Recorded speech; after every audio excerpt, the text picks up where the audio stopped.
tough to get growth right if you're operating under the wrong framework, right? In this Season 3 Growth Climbers Toolbox, I want to share all the things that I've learned over the years that can help you, right? And I've learned that this framework of, the most used framework in business, growth framework, is organic growth or acquisition. It's binary, it's organic or it's acquisition. And I've been thinking about this, actually I've been thinking about this since I was a kid, for crying out loud, because in the 1970s, my dad's business got stuck. And I've watched him painfully watched him be stuck in sort of the wrong framework, I think. And in the first 20 years of my career, I've been in plenty of Monday morning financial reviews or yearly budgeting meetings, and we're always talking about there's always this sort of pressure and anxiety around the complexity of driving organic growth or doing acquisition, which, by the way, organic growth is very complex because it forces you to use current resources to go better, faster, cheaper. That's what organic growth is and does. There's lots of complexity in getting different departments to play well with each other. Silos, you break down silos and make collaboration happen, and what's good for one department is very challenging for another department, and all of that. So just sort of the tyranny of running today and making the month and making the year in organic growth is very, very difficult, is very, challenging. And acquisition has its downfalls.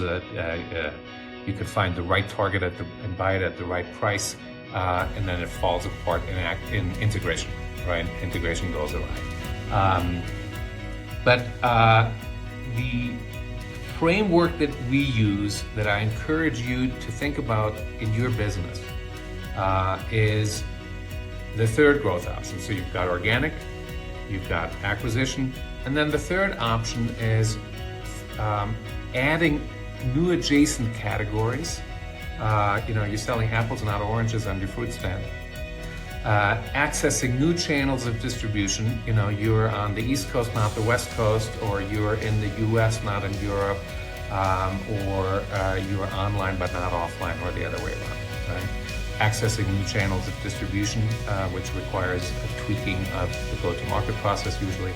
Or you just stay in your third growth option can also be just remaining in your core categories and your core channels, but fixing the go-to-market process, which is usually this 8-cylinder engine that sputters on 5 and backfires on 3 cylinders. So fixing the go-to-market process can have huge implications. I've seen, I'll give you 2 examples of third growth option success stories. One, we added a furniture category to a lighting company, went from 0 to $26 million in 3 years. The other, we doubled the revenue of a factory by just fixing their go-to-market process.